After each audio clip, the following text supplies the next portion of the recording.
Asad obviously अवाम बैठी है इंतज़ार में कि कोई पाकिस्तान की कोई गवर्नमेंट, इलेक्टेड गवर्नमेंट फाइनली हुए डिसाइड कि जी कौन हमें आगे अगले जो कमिंग 5 इयर्स के टेन्योर में, होपफुली 5 इयर्स हमारे पाकिस्तान के लिए कुछ हालात बेहतर करे, कोई बॉडी ऑफ गवर्नमेंट आए। जी क्या मसला है, क्यों नहीं? देखिए मसला ये कि अवाम जो है ना, इनको थोड़ा रिलैक्स करना पड़ेगा। ये चीज़ जो है ये इतनी जल्दी नहीं होने वाली। आप कल जब हमने शो अपना ख़त्म किया और उसके बाद से रिलैक्स करना ये एक मिनट, ये दुनिया भर में ऐसा होता है क्या कि वेट करना पड़ता है? इतना होता होगा लेकिन यहाँ तो होता है, यहाँ तो होता है। तो जो कि है मसले मसाइल उन पे आ जाते हैं। इस वक्त ये बात तो तय हो गई है कि किसी भी पार्टी के पास इतना मैंडेट नहीं है कि वो गवर्नमेंट अकेले से फॉर्म कर सके। इस चीज़ को आप छोड़ दें कि तहरीक इंसाफ के जो आज़ाद उम्मीदवार हैं वो इस चीज़ का दावा अभी तक कर रहे हैं। आज शाम तक तो कर रहे थे, तो उसमें थोड़ी सी कमी आई है, वो 170 से 150 पे आ गए हैं। लेकिन फिर भी वो चीज़ जो है उसमें वो दो चीज़ें ऐड कर रही हैं जो ज़रा से उनमें क्लैरिटी जो है वो ज़रूरत है उसकी। एक तो उस चीज़ पे रिलाई कर रहे हैं कि जी रिज़र्व सीटें जो हैं हमारी वो भी हमें मिलेंगी, उससे थोड़ा बम्प मिलेगा। और दूसरी उस चीज़ पे बहुत रिलाई कर रहे हैं कि जो हमने जिन हलकों पे हमें खदशात हैं, जो उनके नज़दीक मुतनाज़ा हैं, उनके ऊपर हमने चूँकि कानूनी कार्रवाई शुरू कर दी है तो उनका रिज़ल्ट बड़ी जल्दी आ जाएगा। जल्दी से मेरा मुराद ये है कि बैरिस्टर गौहर साहब का मैं इंटरव्यू जो है वो सुन रहा था, वो तो कहते हैं एक दिन में ही हो जाएगा। तो एक दिन में तो मेरे ख्याल में कुछ भी नहीं हुआ यहाँ पे। सो ये बड़ी मतलब उस तरह से ऑप्टिमिस्टिक आउटलुक है इस चीज के ऊपर। लेकिन यहाँ पे कोई डिस्प्यूट ना हो, कोई डिस्प्यूट ना हो तो सक्सेशन सर्टिफिकेट लेने में 6 महीने लगते हैं। तो अब बैरिस्टर गौहर साहब का मौक़िफ़ अगर ये है कि हम अक्सरियत ले बैठे हैं और हम गवर्नमेंट फॉर्म करेंगे, उसके साथ थोड़ी कन्फ्लिक्टिंग उनके व्यूज़ भी आ रहे हैं। उनको जब ज़्यादा पुश किया जाए तो वो कहते हैं कि हम ऑपोजिशन में बैठने से इनकारी नहीं है। ये मेरे ख्याल में बहुत अच्छी बात है कि हमें फाइनली मतलब जो एक ऑपोजिशन बड़ी देर से नहीं है हमारे पार्लियामान में, वो हमें पीडीएम के दौर में भी नहीं थी, मतलब प्रॉपर किस्म की। सो हमें एक वो मिल सकती है और ऑपोजिशन का रोल जो है वो बड़ा ज़रूरी होता है हर पार्लियामान में।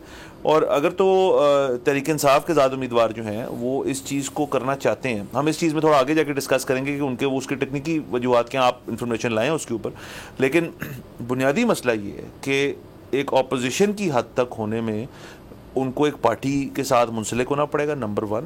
नंबर 2, ये जो बात है कि हम जो हैं इस वक्त 100-150 सीटें हमारे पास हैं नहीं है। बोर्ड जो है वो कुछ और कह रहा है, वो कह रहा है आपके पास 100 सीटें हैं, 100 भी नहीं, मतलब मेरे ख्याल में 97 सीटें। अच्छा, अभी भी इस पे कॉन्फ्लिक्ट है? जी बिल्कुल है, क्योंकि अभी तक गैर हतमी ही चल रहा है ना बात।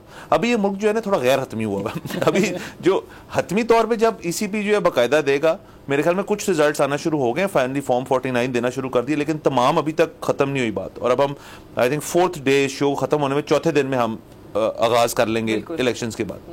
तो ये सारे मसले हैं, ये तो तहरीक इंसाफ की हद तक मसला है, लेकिन और बाकी पार्टियों के मसले आगे जाके वो भी डिस्कस करते हैं। बिल्कुल, जो बैरिस्टर गौहर साहब ने बात की ना कि ज़रूरी नहीं है कि हम किसी ऐसी पार्टी में जाएं जिसकी ऑलरेडी 1 सीट या 1 से ज़्यादा सीट्स हों।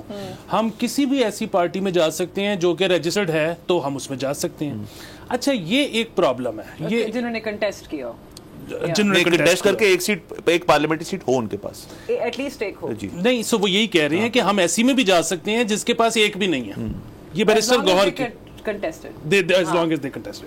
अच्छा, अब इसमें एक ना प्रॉब्लम है, वो ये क्यों कह रहे हैं? वो ये इसलिए कह रहे हैं क्योंकि ऐसा कोई प्रेसिडेंट मौजूद ही नहीं, कभी ये वाली सिचुएशन हुई नहीं। तो वो ये कह रहे हैं कि यहाँ पे तो कानून खामोश है, कौन कहता है कि 1 सीट ली हुई हो आप उसी पार्टी में जा सकते हो। जो प्रॉब्लम है वो ये है कि जब अगर वो किसी एक नई पार्टी में चले जाते हैं, नई से मुराद है कि जिसने कोई सीट नहीं ली हुई, तो इलेक्शन कमीशन कहेगा कि जी वो तो सिर्फ पार्लिमानी पार्टी में जा सकते हैं जो पार्लियामान में मौजूद है। उसके बाद ये जाएंगे सुप्रीम कोर्ट में।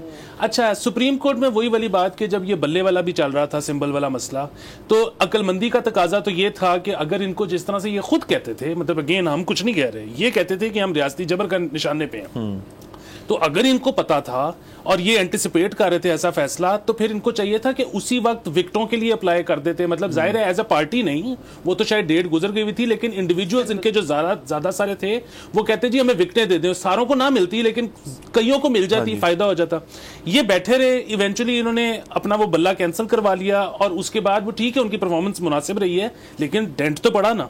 अच्छा, अभी भी ये सुप्रीम कोर्ट जाएंगे इस उम्मीद पे कि सुप्रीम कोर्ट इनके हक में फैसला कर देगी। अगेन जाहिर है सुप्रीम कोर्ट, हम तो यही कह रहे हैं कि बड़ा मेरिट पे फैसला करेगी, जो भी सही बात है, लेकिन अगर इनको लगता है कि रियासती जबर के निशाने पे हैं तो इनको तो इस बात के लिए तैयार होना चाहिए कि इनके खिलाफ फैसला आ जाएगा। सो अगर मैं वही कह रहा हूं, हम नहीं कह रहे, अगर इनको ये लगता है तो फिर ये ऑलरेडी पहली इन द फर्स्ट प्लेस कोई ऐसी पार्टी ज्वाइन करें जिसमें एक सीट जिन्होंने जीती हो।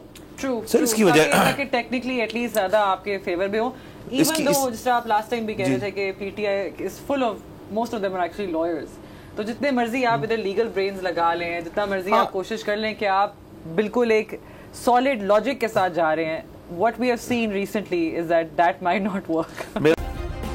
सब्सक्राइब करें और बेल दबाएं ताकि कोई खबर रह न जाए।